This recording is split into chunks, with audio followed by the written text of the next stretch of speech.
Shalom, ratusan anak-anak muda Banten, mereka percaya kepada Yesus, tinggalkan agama Islam, dan mereka percaya dan masuk agama Kristen. Saudara, fenomena yang luar biasa yang terjadi hari-hari akhir ini di Banten, suatu provinsi yang sangat khusyuk, satu provinsi yang bahkan menamak-dirikan provinsi yang agamais. Justru Tuhan bekerja menyelamatkan anak-anak muda, generasi muda. Memang Indonesia butuh satu transformasi, dan bukan saja orang-orang yang mabuk agama, anak-anak muda yang mabuk agama, anak-anak yang sejak zaman muda mereka sudah dicekoki dengan ajaran-ajaran yang tidak sesuai dengan fakta dan kebenaran, tidak sesuai dengan keadaan yang dapat diterima secara sosial di masyarakat.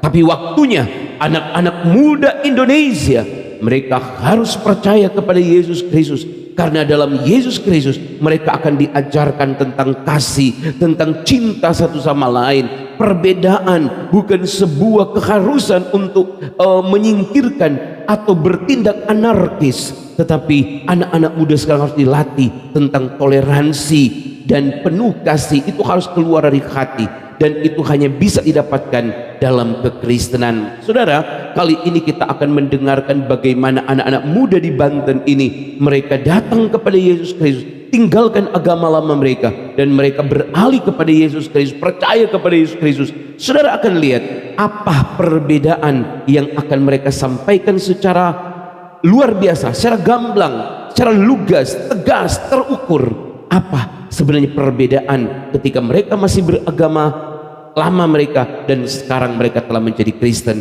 Mari sama-sama kita saksikan kesaksian berikut ini. Selamat menyaksikan.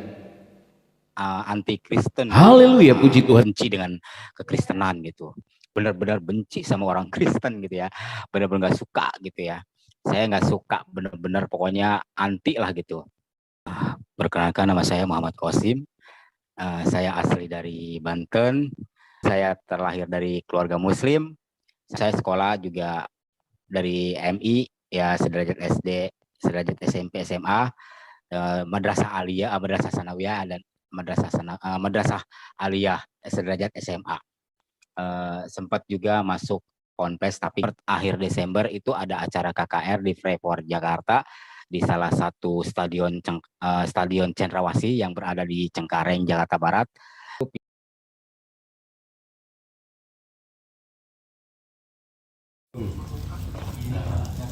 Assalamualaikum warahmatullahi wabarakatuh. Selamat siang Bapak Ibu yang ada di tempat ini. Saya mengucapkan terima kasih. Perkenalkan, nama saya Muhammad Qasim. Saya anak dari 5 bersaudara. Bapak saya almarhum Mukri, ibu saya almarhum Siti, tinggal di Desa Saninten, Kampung Sukamana, Kabupaten Pandeglang.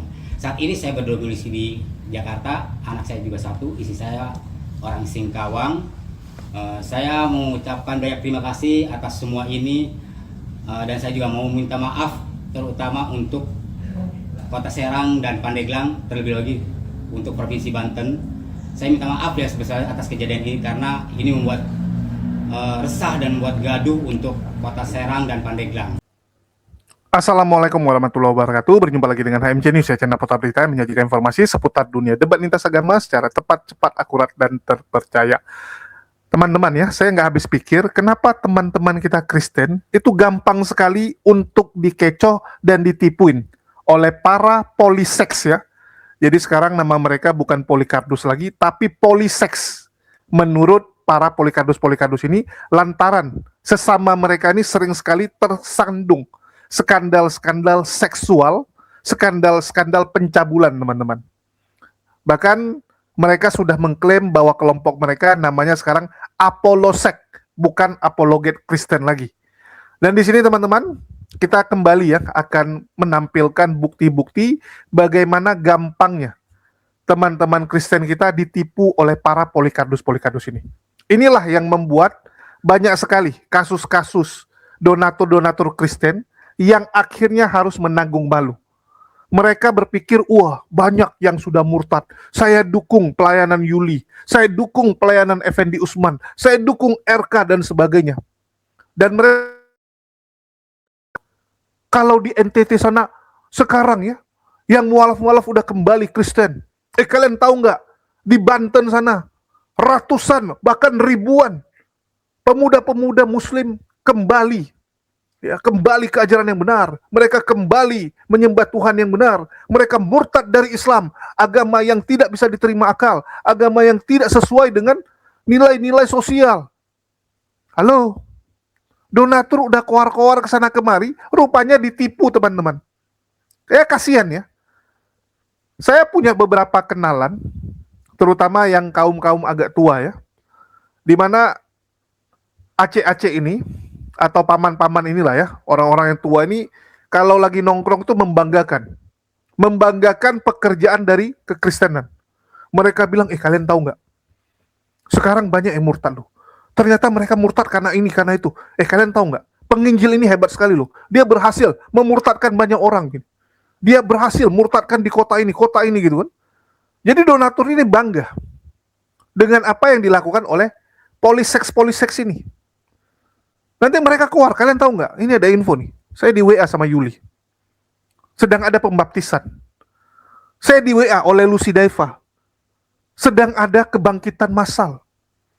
Banyak orang bertobat nih. Lihat nih. Ya, mereka lagi pelayanan di sini. Saya dukung pelayanan mereka. Saya transfer uang sekian. Rupanya jong, teman-teman. Rupanya jong. Saya kasihan lihat mereka ya. Jadi mereka ini terlalu kepingin ada orang-orang yang murtad lantaran mereka stres melihat pertumbuhan Islam yang begitu pesat belakangan ini. Uang sudah turun gitu banyak. Tim sudah banyak dikirim ke daerah-daerah. Tapi kenapa angka statistik ini malah menunjukkan Islam yang progres, Islam yang ke atas, sedangkan kekristenan turun. Jadi begitu ada berita-berita seperti ini, mereka senang. Mereka sekali teman-teman ya.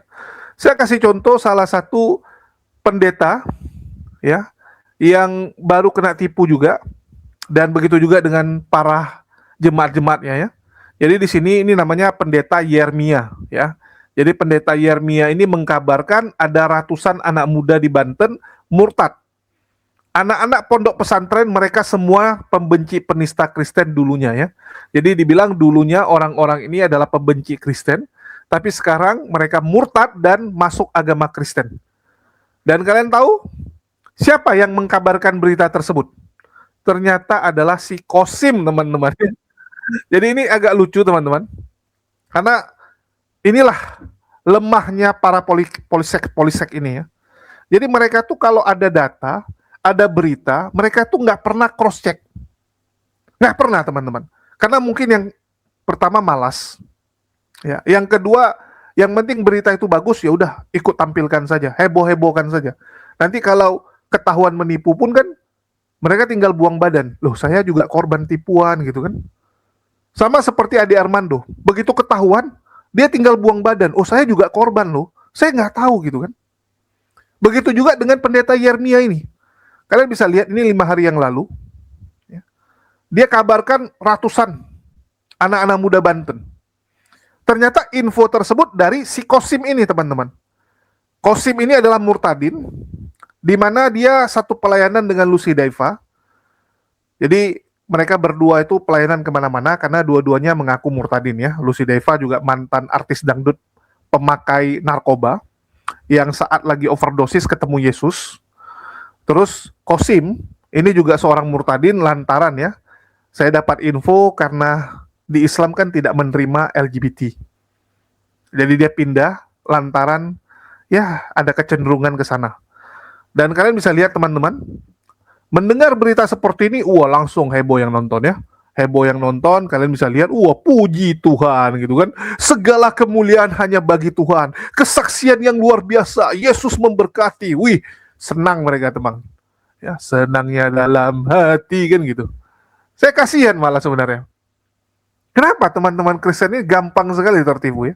Kita akan dengar bagaimana pernyataan pendeta Yeremia dan sedikit ya dari si Kosim ini. Shalom ratusan anak-anak muda Banten, mereka percaya kepada Yesus, tinggalkan agama Islam, dan mereka percaya dan masuk agama Kristen. Saudara, fenomena yang luar biasa yang terjadi hari-hari akhir ini di Banten, suatu provinsi yang sangat khusyuk, satu provinsi yang bahkan menamak-dirikan provinsi yang agamais. Justru Tuhan bekerja menyelamatkan anak-anak muda, generasi muda. Memang Indonesia butuh satu transformasi, dan bukan saja orang-orang yang mabuk agama, anak-anak muda yang mabuk agama, anak-anak yang sejak zaman muda mereka sudah dicekoki dengan ajaran-ajaran yang tidak sesuai dengan fakta dan kebenaran, tidak sesuai dengan keadaan yang dapat diterima secara sosial di masyarakat.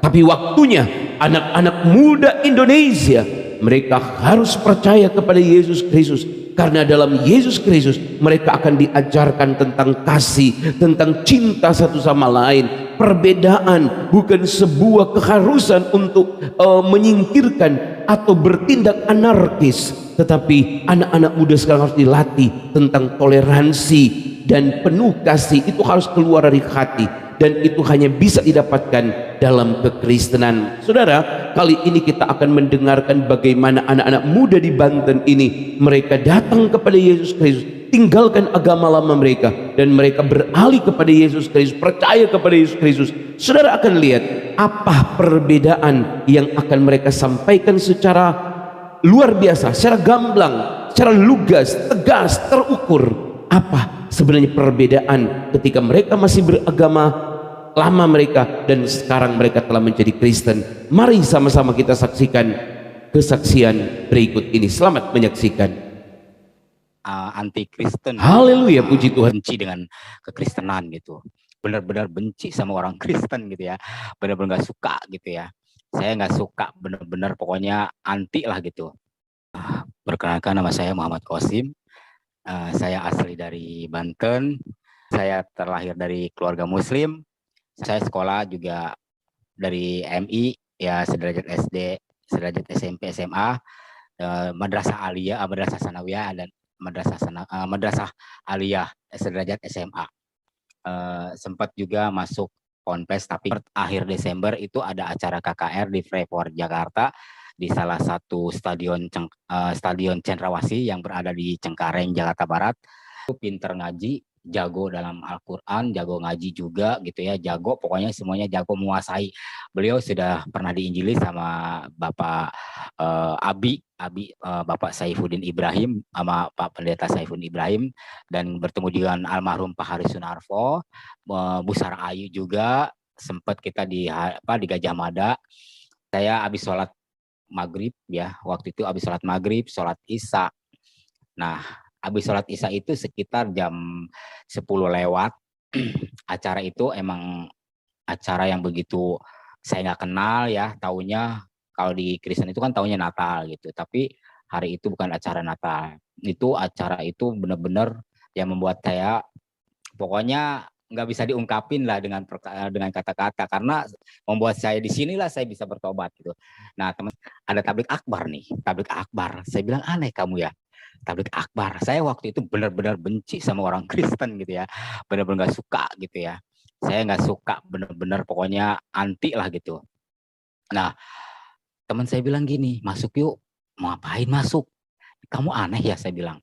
Ini acara orang Kristen. Saya bilang gitu kan. Dia bilang, udah nggak apa-apa gitu kan. Masuklah motor, parkirin motor sama dia, sama teman itu, di parkir motor, di tempat parkir motor. Ayo masuk gitu kan.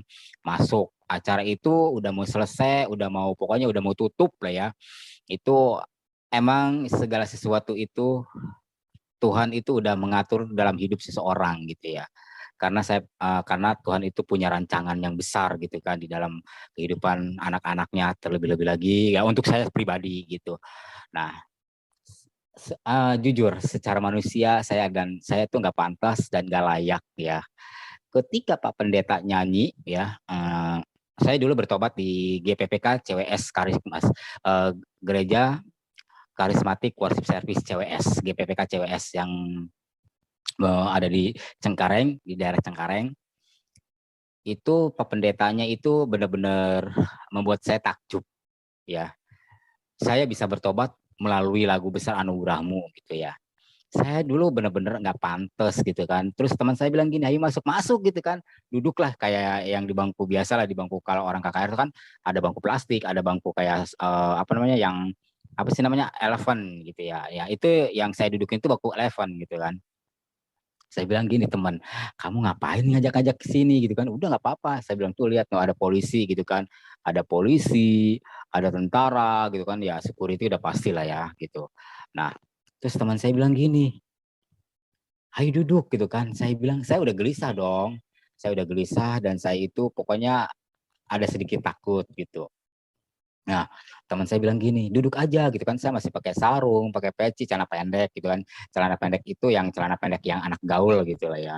Nah, udah begitu, saya bilang gini, ini ngapain sih orang gitu kan diajak sini gitu kan. Udah gitu duduk ya kan. Duduk, terus Pak Pendeta nyanyi gitu kan.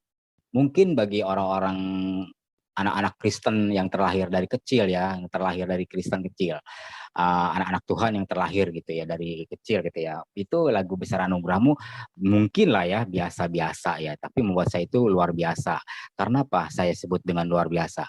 Ya itu benar-benar membuat saya dijamah Tuhan gitu. Lumayan rajin lah ya dengan sholat tahajud, istiqoroh, sholat duha. Kalau pagi itu sholat duha sesudah sholat subuh gitu, paling dulu rajin dulu ya. Sekarang udah enggak karena saya sekarang udah jadi anak Tuhan gitu ya. Nah, saya masih sholat subuh gitu kan, masih menjalankan rutinitas saya yang dulu itu rutinitas saya dulu saya menjalankan setiap hari, nggak pernah terlambat dan nggak pernah bukan nggak pernah terlambat, nggak pernah ketinggalan. Terlambat sering, tapi kan namanya kita kan orang dulu kan orang kerja suka terlambat di podok gitu kan ya, kalau kita misalnya nggak ketinggalan sholat di podok. Nah, Saya paling senang sebenarnya yang seperti ini, teman-teman. Membongkar-bongkar seperti ini. Karena setelah kita bongkar, biasanya orang-orang Kristen langsung terdiam malu. Langsung mereka bilang, ah ternyata bohong. Ah, nggak benar itu. Kekecewaan yang muncul di wajah mereka itu lucu, teman-teman. Lucu sekali. Jadi mereka ini nanti akan cari kambing hitam. Dan for your information, teman-teman ya, di Banten itu nggak ada murtad-murtad sampai ratusan orang. Hitungan jari ada. Kita akui ada yang murtad karena tawaran dunia, tawaran kekayaan ya, terutama di wilayah-wilayah kayak kota-kota Tangerang, kota Serang ya itu ada. Seperti Kosim ini gitu kan, yang memilih menjadi Kristen lantaran kalau di Islam yang pertama kecenderungan seksualitasnya susah diterima, kedua nggak ada pekerjaan. Begitu Kristen jadi penginjil, teman-teman. Kalian sudah dengar juga bagaimana Effendi Usman bilang, penginjil itu atau misionaris itu adalah pekerjaan resmi.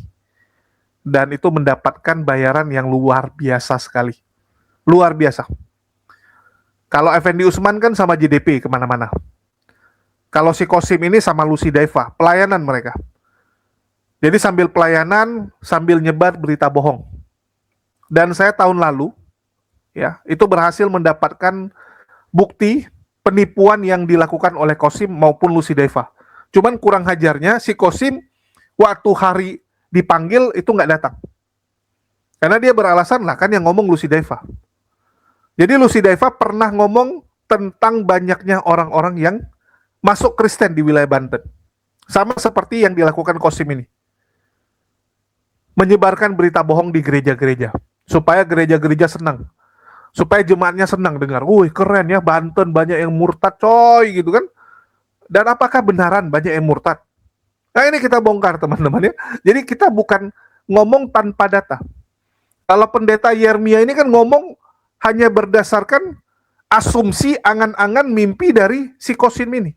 Kesaksian palsu dari si Kosim ini. Bayangkan teman-teman, yang bersaksi aja penipu. Tanpa bukti, dipercaya oleh orang-orang Kristen. Kasihan saya. Kasihan. Kalau saya ngomong pakai data. Ya, pakai data teman-teman. Dan yang ngomong bahwa kekristenan itu ternyata tidak bertumbuh seperti yang dia bilang. Nggak ada yang murtad sampai ratusan yang seperti mereka gaungkan. Itu yang ngomong teman mereka sendiri, internal mereka sendiri, kelompok mereka sendiri. Jadi Lucy Deva yang merupakan ketua ya dari para murtadin yang pelayanan di wilayah Banten itu mengakui, bahkan minta maaf teman-teman ya, nangis minta maaf. Ini kita tampilkan. Assalamualaikum warahmatullahi wabarakatuh. Selamat siang Bapak Ibu yang ada di tempat ini. Saya mengucapkan terima kasih. Perkenalkan, nama saya Muhammad Wasim. Saya anak dari 5 bersaudara. Bapak saya almarhum Mukri, ibu saya almarhum Siti. Tinggal di Desa Saninten, Kampung Sukamana, Kabupaten Pandeglang. Saat ini saya berdomisili di Jakarta. Anak saya juga satu, istri saya orang Singkawang. Saya mengucapkan banyak terima kasih atas semua ini, dan saya juga mau minta maaf terutama untuk Kota Serang dan Pandeglang, terlebih lagi untuk Provinsi Banten. Saya minta maaf ya sebesar atas kejadian ini karena ini membuat resah dan membuat gaduh untuk Kota Serang dan Pandeglang. Atas kejadian ini saya tidak akan mengulangi perbuatan ini lagi dan saya minta maaf yang sebesar-besarnya. Saya tidak akan membuat konten lagi. Saya juga nggak ngerti ya, pokoknya saya di luar kesadaran waktu itu, dan saya juga pokoknya saya minta maaf banget atas kejadian seperti ini. Saya mengucapkan ya terima kasih. Assalamualaikum warahmatullahi wabarakatuh. Selamat siang. Assalamualaikum warahmatullahi wabarakatuh. Saya Lucy Deva, pemilik akun TikTok dari k.lidi. Dengan ini menyampaikan permohonan maaf dan klarifikasi atas konten yang saya buat tanggal 7 April 2024, di mana pada saat itu saya sebagai pelayan datang untuk ke Kota Serang melakukan misi pelayanan saya di gereja KPPS, di mana saya diundang berkhotbah di sana. Lalu saya juga mampir ke gereja Sungai Yordan karena memang saya mengenal baik, dan akhirnya kami juga datang untuk menghadiri ibadah di gereja Sungai Yordan tersebut. Dan saya mau sampaikan di sini, di mana konten itu saya dengan sangat semangat karena pada saat saya mendapatkan info dari rekan saya Kosim, bahwasanya di sana seperti yang Bapak Ibu sudah lihat videonya, saya mengatakan bahwa di sepanjang jalan ini banyak gereja. Tidak ada maksud tujuan apapun dalam konten ini. Yang saya buat adalah sebagai bentuk rasa apresiasi saya yang besar terhadap warga Kota Serang, warga Kota Banten, khususnya warga Serang. Bagaimana dari ke ujung saya melihat ada tempat ibadah, dan saya saat itu berpikir itu adalah gereja, karena saya dapat infonya adalah gereja. Saya merasa bangga dan merasa luar biasa senang terhadap apa yang saya lihat. Namun ternyata Bapak Ibu Saudara, apa yang saya lihat salah dan yang saya dengar salah. Jadi mau saya sampaikan di sini bahwa itu bukan gereja, Bapak Ibu. Ya. Jadi yang saya sampaikan gereja banyak di mana-mana itu salah. Itu bukan gereja. Itu adalah rumah yang dijadikan rumah ibadah dan diberi izin sama pihak setempat. Ataupun gedung serbaguna yang diberi izin untuk kita kaum Kristiani beribadah.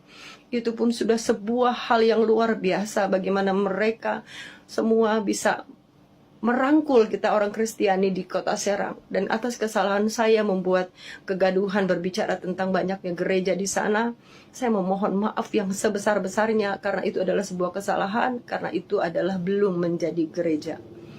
Di sini saya mau katakan Bapak Ibu Saudara, tidak ada maksud tujuan apapun dari pembuatan konten ini, hanya semata-mata untuk memberikan contoh sebuah kerukunan yang terjadi di Kota Serang. Namun ada beberapa kata-kata juga yang saya lontarkan yang dapat mungkin juga atau sadar dan tidak sadar saya menyampaikan kata-kata yang membuat saya terlalu euforia. Di sini mau saya katakan, saya tarik kembali semua kata-kata ini. Saya pribadi, saya meminta maaf yang sebesar-besarnya buat para saudara-saudaraku yang ada di Kota Serang, di Banten, di Serang khususnya.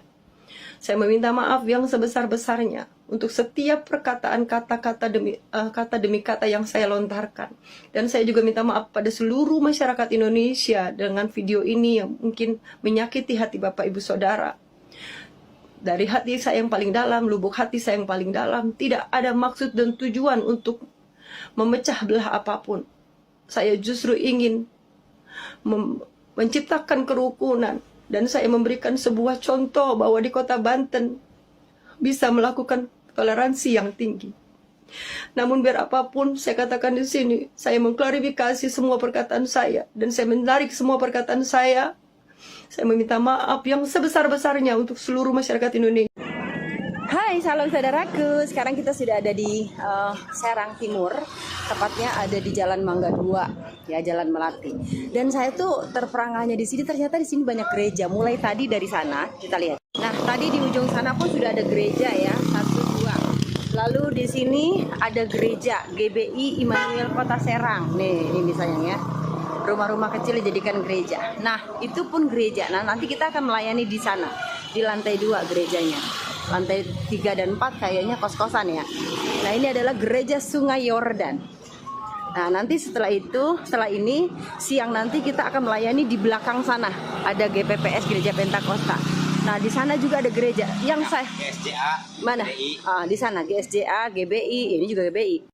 Nah, yang sangat saya terperangah ini Kota Serang loh ya. Kota Serang kampung tapi saya loh. mana kamu tadi Pandeglang? Pandeglang sama Nanti aja. tanggal 14-nya. Iya. Nah, kita nanti tanggal 14 mau melayani di kampungnya dia nih. Yang dia terbuang bertahun-tahun, tapi sudah mulai saudara-saudara mulai ini ya, mulai berhubungi, mulai baik. Itu semua karena kebaikan Tuhan. Jadi saya bilang tadi, kalau kamu murtadin lalu dibuang sama keluargamu, tetap berdoa. Ada masa di mana mereka mempunyai pemulihan, mendapati pemulihan yang dari Tuhan, bukan datangnya dari kita. Dari kita itu tetap berdoa, mendoakan dia. Mau kamu dibuang sebesar apapun, dia tetap akan kembali. Benar, Cim? Benar. Nah, semangat selalu. Jadi ini Kota Serang, tapi gereja banyak di sini. Provinsi Banten, ibu kota. Provinsi Banten, ibu kota di sini. Gerejanya banyak. Itu menandakan bahwa orang-orang di Serang cerdas. Pak, maksud saya di sini nggak main asal-asal tutup ya. Orang lagi ibadah ditutup ya. Orang lagi ibadah, lagi bergereja. Di gereja ngapain sih, emang bikin bom? Bukan. Di gereja kita beribadah, bukan bikin bom. Kita bukan mesum loh. Ini namanya Muhammad Qasim, saudaraku ya. Nanti saya lagi dorong dia untuk melayani di TikTok. Namanya Muhammad Qasim tapi Kristen. Tapi Kristen ya, Muhammad Qasim. Kristennya. Semangat bagi anak-anak Tuhan. Happy Sunday, selamat beribadah, selamat melayani. God bless you. Muhammad Qasim namanya ya. Kecil-kecil Taberawe. Muhammad Qasim asli orang Pandeglang. Pertama kali murtad di bawah Tuhan untuk mengenal Tuhan. Makan 6 bakso, 6 piring, 6 mangkok. Iya, 6 mangkok bakso. Baksonya. Lu ngapain, kan belum mulai, Cim? Hah? Oh udah, kita udah mulai. Yuk kita ke sana yuk. Kita berikan di semuanya. Jangan ikutin saya ya. Oh sudah ya. Tuh. Udah. Ini ibadah kedua ya? Oh ayo. Udah, soalnya kita diundang di ibadah yang kedua ya teman-teman. Lihat ini ya, suaranya kedengeran loh. Ya, nggak ribut seperti orang yang punya toa itu. Dia nggak akan ribut kan? Dengar suaranya. Kedengaran ya? Ada suaranya kan? Kedengaran nggak? Itu di sebelah kanan kiri kita mereka juga beragama lain, tapi mereka nggak sibuk tuh ngurusin ibadahnya orang lain. Kita masuk ke dalam ya sambil nunggu Muhammad Qasim. Ayo masuk. Ayo, halo. Salam Bu. Ini Bu Mei yang mengundang kita. Oh dia udah ugal-ugalan. Biasa. Salam Bu, apa kabar ya? Lama banget. Kenapa kakinya Bu? Udah lama ya Bu. Semenjak terakhir Lucy pelayanan berarti di sana, di sini. Mana ada 23 dong. 23 lah, orang belum lama ya Bu ya. Ayo. Oke, ini kita. Iya, ayo.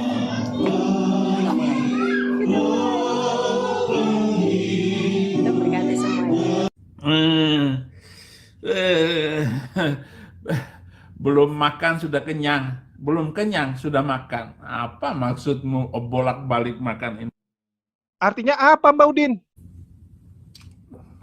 Dokter Akal, si Julius, Hidayah Mu'alaf Center, channelnya itu channel sudronisasi. Hehehe. Makasih Mbak Udin. Angilo lo, angilo. Jadi gilo, produksi tadi gilo lo.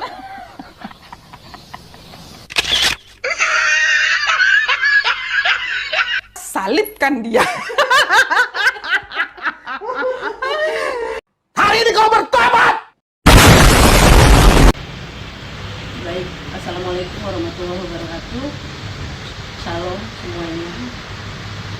Om Swastiastu, Namo Buddhaya buat semua warga Kota Serang dari seluruh masyarakat Indonesia. Saya Lucy Daiva, pemilik dari TikTok @Lidi, di mana tanggal 7 April saya membuat konten dengan spontanitas saya, seperti yang Bapak Ibu ketahui. Namun saya mau sampaikan di sini sama sekali tidak punya niatan untuk memperkeruh keadaan kerukunan umat beragama. Namun niat di sini adalah supaya kira-kira adanya kerukunan umat beragama lebih erat lagi. Itu adalah niat hati saya. Adapun di dalam konten ini ada beberapa kata yang terpleset lidah saya, namun menyinggung dan membuat resah saudara-saudara saya di Pandeglang, di Serang, di Kota Banten khususnya. Di sini saya Lucy Daiva memohon maaf yang sebesar-besarnya. Tidak ada dari hati saya untuk menghina ataupun untuk memperkeruh kerukunan umat beragama. Justru dasar dari saya membuat konten ini untuk mempersatukan, jadi untuk adanya kerukunan agama itu. Bagaimana kiranya di tempat lain pun bisa merasakan adanya kerukunan umat beragama atau toleransi yang dibuat oleh masyarakat Kota Serang. Itu adalah niat yang saya buat pada saat saya membuat konten itu. Bagaimana isi dari konten itu benar-benar saya memuji bagaimana orang Serang memperlakukan kami para minoritas beragama, tapi mereka tidak mempermasalahkan. Dan bicara tentang gereja, Bapak Ibu Saudara, saya sama sekali tidak tahu bahwasanya di daerah yang saya sebutkan tadi ternyata banyak gereja. Itu ternyata ada beberapa yang memang tidak sepantasnya saya sebut gereja, namun lebih dikatakan adalah rumah tempat untuk beribadah, bukan gereja secara struktural, ya, secara legal. Dan ini mau saya sampaikan, saya minta maaf yang sebesar-besarnya ketidaktahuan saya dan kurang kepedulian saya untuk lebih bertanya, karena pada saat itu saya hanya merasa bangga sama orang Serang khususnya yang ada di tempat saya pada saat itu, bagaimana bisa ada tempat ibadah yang saya sebutkan tadi adalah gereja. Disinilah kesalahan saya mau sampaikan, ternyata ini juga koreksi buat kami, bahwa buat saya pribadi, bahwa yang dinamakan gereja adalah yang disahkan oleh pemerintah sesuai dengan izin gitu ya Pak. Dan namun ternyata saya salah, bahwa di sana bukan gereja yang sudah mendapatkan izin. Jadi saya bisa mengklarifikasi bahwa saya katakan di Kota Mangga 2 yang saya sebutkan itu ternyata belum sepenuhnya gereja, tetapi adalah yang dahsyatnya luar biasa, bapak-bapak yang ibu-ibu memberikan izin buat kita untuk beribadah walaupun gedung itu belum menjadi gereja. Ini juga membuat saya terenyuh dengan adanya video ini menjadi viral. Saya tidak berpikiran akan ke depan viralnya akan berdampak negatif. Saya berharap video ini emang benar-benar untuk mendapatkan hasil yang positif. Kiranya warga Indonesia yang lain ya di luar dari Kota Banten mendapatkan pengajaran bahwasanya di Kota Serang ini, atau di kota khususnya Serang, Banten ini bisa sangat memperhatikan masyarakat minoritas. Hanya itu Bapak Ibu Saudara, tidak ada niatan apapun, tidak ada sama sekali, karena saya mencintai Kota Serang juga. Saya pernah muda di sini, Cilegon saya pernah di sana, kuliah saya pernah di Serang. Jadi saya timbul rasa cinta saya pada saat saya mendengar satu informasi yang ternyata tidak benar, ya Bapak Ibu. Tidak benar itu dalam arti ternyata itu bukan gereja Bapak Ibu. Jadi bukan gedung yang dianggap gereja, namun adalah adalah rumah tempat beribadah. Jadi saya mau sampaikan sekali lagi buat semua masyarakat Kota Serang, Banten pada umumnya, dimanapun berada, dan seluruh masyarakat Indonesia yang sudah melihat video viral kemarin, saya mau sampaikan dari hati saya paling dalam. Saya cuma manusia biasa yang tidak lepas dari salah dan dosa. Saya memohon maaf yang sebesar-besarnya, kiranya kemudian hari pastinya saya lebih teliti lagi untuk membuat konten yang lebih baik lagi, dan tidak ada yang dapat saya katakan. Saya hanya minta maaf yang sebesar-besarnya. Demikian penyampaian dari saya, kurang dan lebihnya saya minta maaf, dan saya juga meminta maaf kepada saudara-saudara saya yang dari gereja yang tempat saya juga datangi, karena ketidaktahuan saya juga. Minta maaf kalau menjadi tidak nyaman buat saudara-saudara saya juga yang Kristen, karena memang jujur saya memang tidak tahu pada saat saya diundang. Saya hanya tahu dari teman saya di situ gereja, sehingga saya mengatakan itu adalah gereja. Jadi saya minta maaf buat semua saudara-saudaraku yang berada di Mangga 2, yang beribadah di tempat sana, yang mungkin kena imbas dari apa yang saya katakan. Saya minta maaf dengan sebesar-besarnya. Saya berani datang kemari karena saya merasa saya tidak mau memojokkan agama ataupun siapapun. Kalau saya bersalah mungkin saya sudah kabur, tapi karena saya tahu saya melakukan ini untuk kerukunan umat beragama, maka saya berani hadir saat ini. Apapun konsekuensi yang akan terjadi, saya siap menerima. Karena saya percaya dan saya bangga sekali saya lihat semua dari awal penuh dengan kasih. Pak Kiai, semuanya saya bangga sekali. Saya sampai berkata pikir, belum pernah saya merasakan Kota Serang ini sigap sekali, dan walaupun semua saya tadi jujur ya Bapak Ibu, saya takut sekali karena pada saat saya diajak kok semua di sini saya sendirian, tapi mereka semua menguatkan saya. Saya tidak perlu takut karena mereka penuh kasih kepada saya. Saya pikir saya cuma menghadapi 2-3 orang, tapi semuanya berada di sini, dan mulai dari camat, RT, RW, sampai pihak kepolisian, dari menteri agama, dari semuanya. Saya terkaget-kaget. Saya cuma diam minta pertolongan Tuhan. Ternyata semua berbuat baik. Assalamualaikum warahmatullahi wabarakatuh. Selamat siang Bapak Ibu yang ada di tempat ini. Saya mengucapkan terima kasih. Perkenalkan, nama saya Muhammad Wasim. Saya anak dari 5 bersaudara. Bapak saya almarhum Mukri, ibu saya almarhum Siti. Tinggal di Desa Saninten, Kampung Sukamana, Kabupaten Pandeglang. Saat ini saya berdomisili di Jakarta. Anak saya juga 1, istri saya orang Singkawang. Saya mengucapkan banyak terima kasih atas semua ini, dan saya juga mau minta maaf terutama untuk Kota Serang dan Pandeglang, terlebih lagi untuk Provinsi Banten. Saya minta maaf ya sebesar atas kejadian ini, karena ini membuat resah dan membuat gaduh untuk Kota Serang dan Pandeglang. Atas kejadian ini saya tidak akan mengulangi perbuatan ini lagi, dan saya minta maaf yang sebesar-besarnya. Saya tidak akan membuat konten lagi. Saya juga nggak ngerti ya, pokoknya saya di luar kesadaran waktu itu, dan saya juga pokoknya saya minta maaf banget atas kejadian seperti ini. Saya mengucapkan banyak terima kasih. Assalamualaikum warahmatullahi wabarakatuh. Selamat siang. Assalamualaikum warahmatullahi wabarakatuh. Saya Lucy Daifa, pemilik akun TikTok dari k.lidi. Dengan ini menyampaikan permohonan maaf dan klarifikasi atas konten yang saya buat tanggal 7 April 2024, di mana pada saat itu saya sebagai pelayan datang untuk ke Kota Serang melakukan misi pelayanan saya di gereja KPPS, di mana saya diundang berkhotbah di sana. Lalu saya juga mampir ke gereja Sungai Yordan karena memang saya mengenal baik, dan akhirnya kami juga datang untuk menghadiri ibadah di gereja Sungai Yordan tersebut.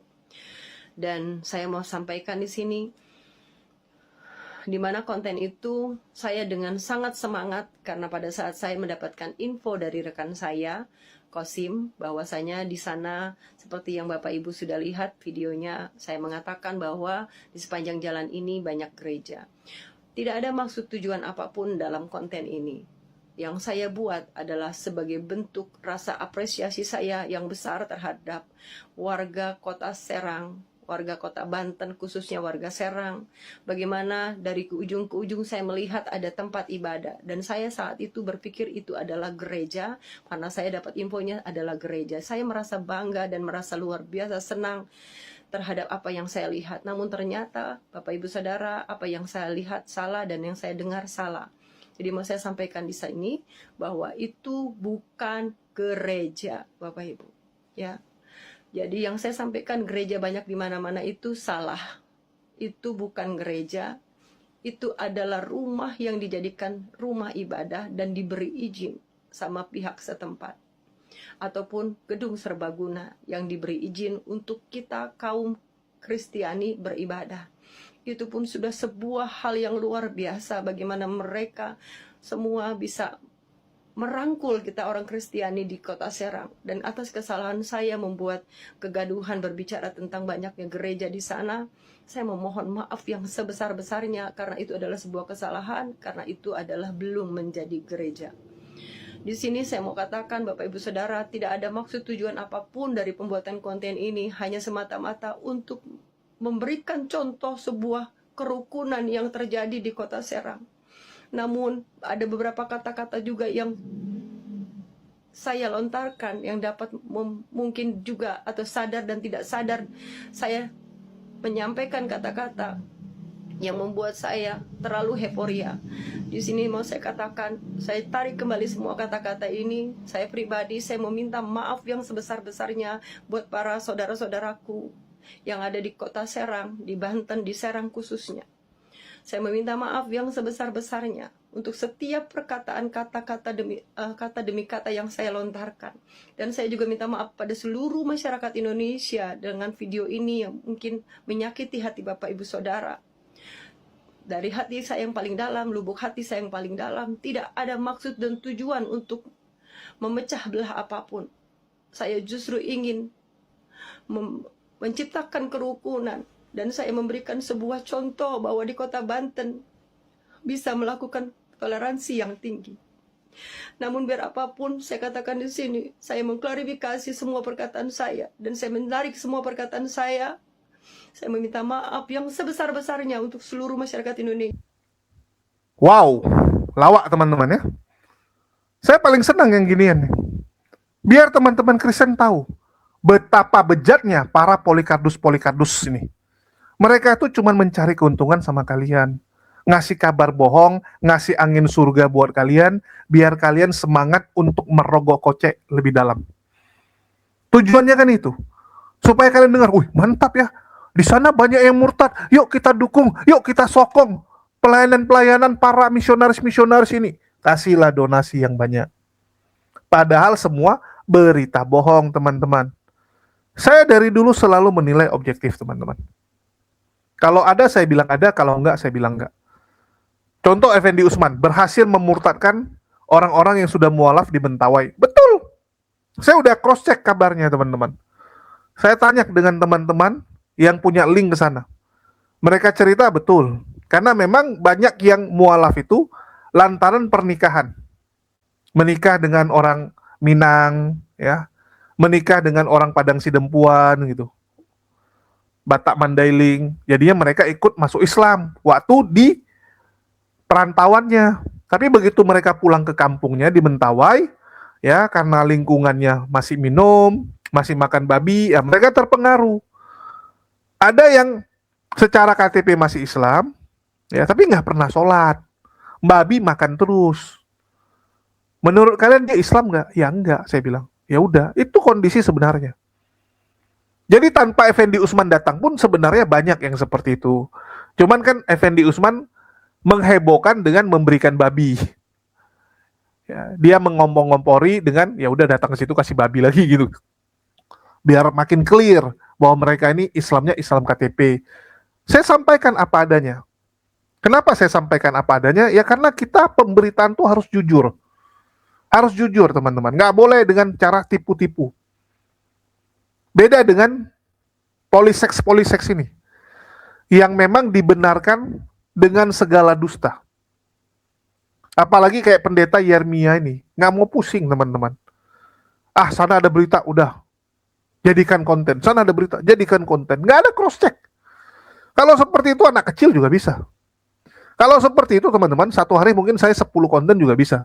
Tinggal naikkan aja kan, asal ngomong, asal ngomong, asal ngomong, asal ngomong. Tapi kan kita nggak bisa gitu. Itulah kenapa saya bilang buat konten seperti ini capek sebenarnya.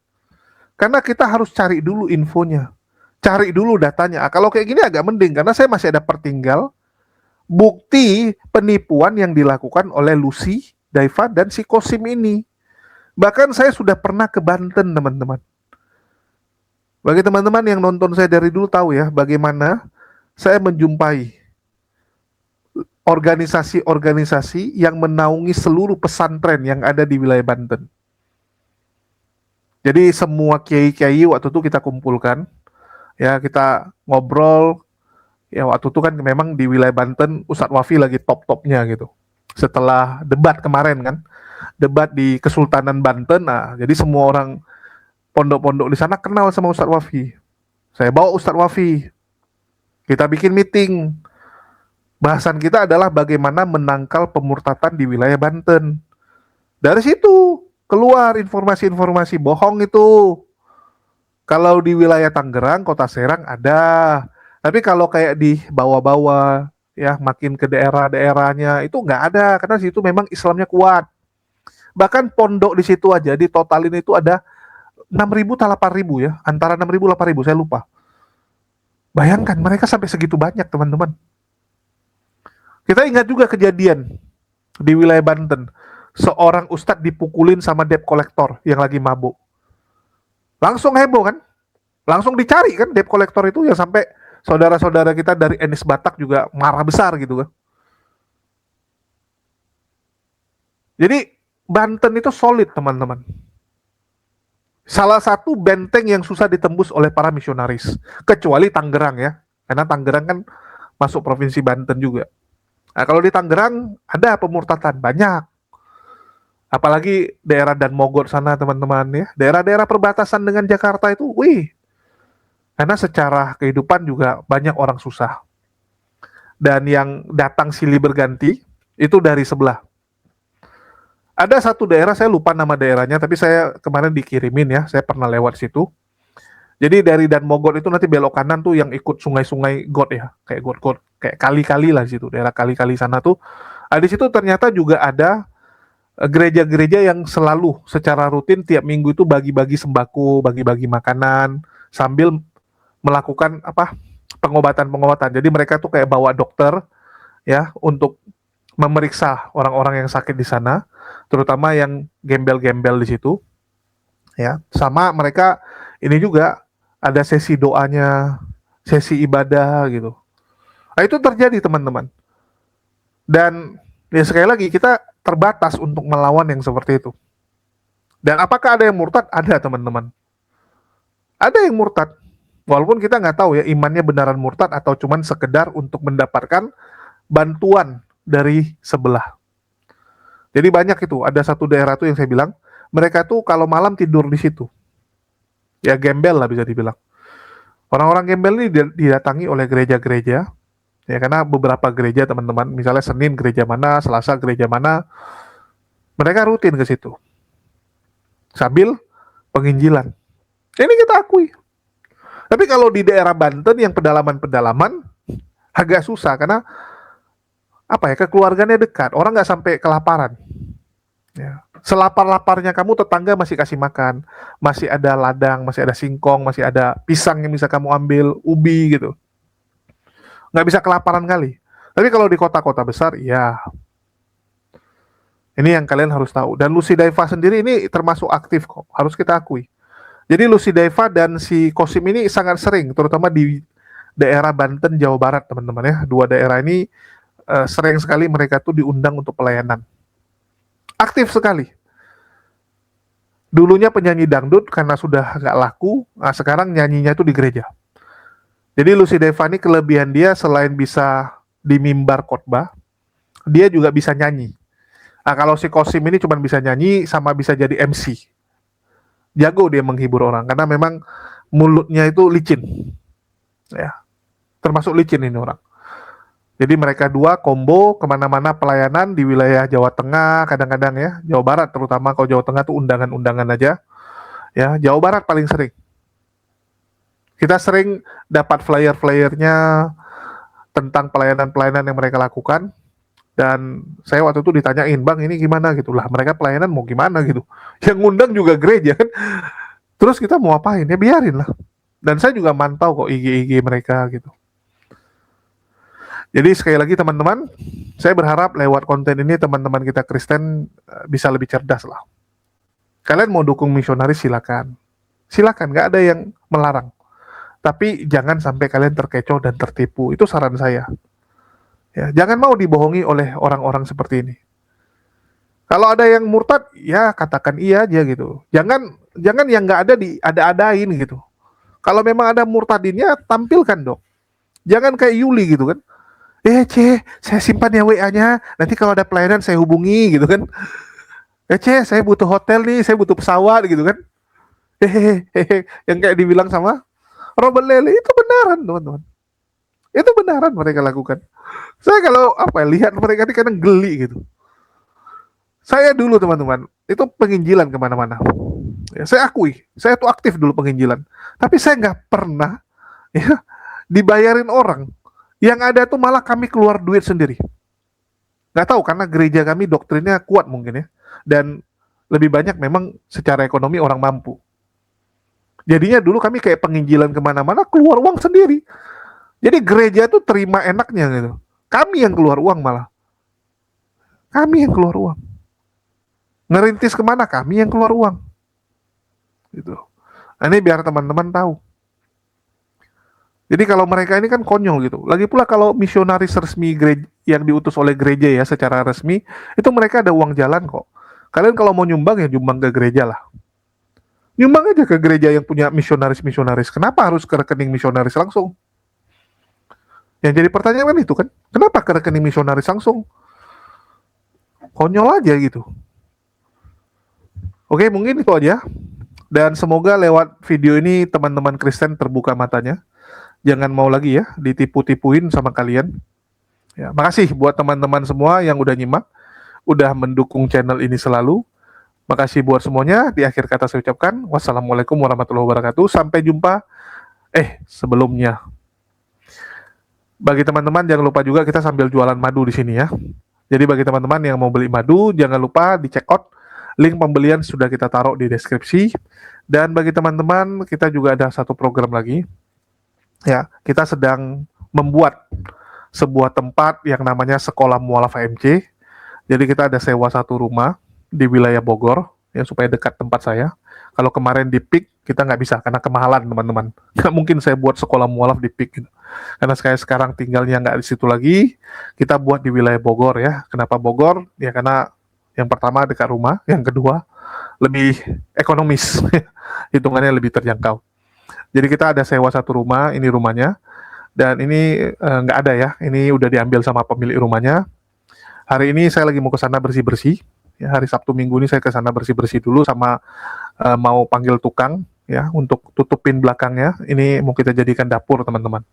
Ya, ini terbuka ya, kalian bisa lihat ini masih terbuka, jadi masuk air kalau hujan gitu. Karena ini taman belakang nih. Ini mau kita tutup dulu. Ya seadanya lah, namanya juga nyewa, jadi kita tutup seadanya aja. Dan kita mau jadikan ini sama seperti di Semarang. Ini yang di Semarang teman-teman sudah berhasil sekolah mualaf, di mana kita mau itu bukan jadi tempat orang bersyahadat sama sekedar belajar sholat, sekedar kajian, enggak, kita nggak mau. Kita maunya itu ada pembelajaran yang punya kurikulum jelas. Jadi memang belajarnya itu terstruktur, ada PR-nya, ada tugasnya, ada ujiannya. Ada ujiannya. Kalau kajian kan orang datang dengar, ya udah selesai gitu.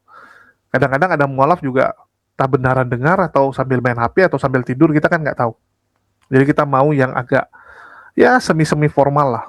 Ya, jadi kita buat ada pembelajarannya dan tentunya nanti ada reward-reward lah untuk motivasi mereka ya. Ini kan kayak anak-anak lagi. Para mualaf ini kan seperti anak-anak kalau mau belajar gitu. Kita kasihlah hadiah-hadiah supaya mereka semangat untuk belajar. Dan itu kita akan mulai di pertengahan bulan ini.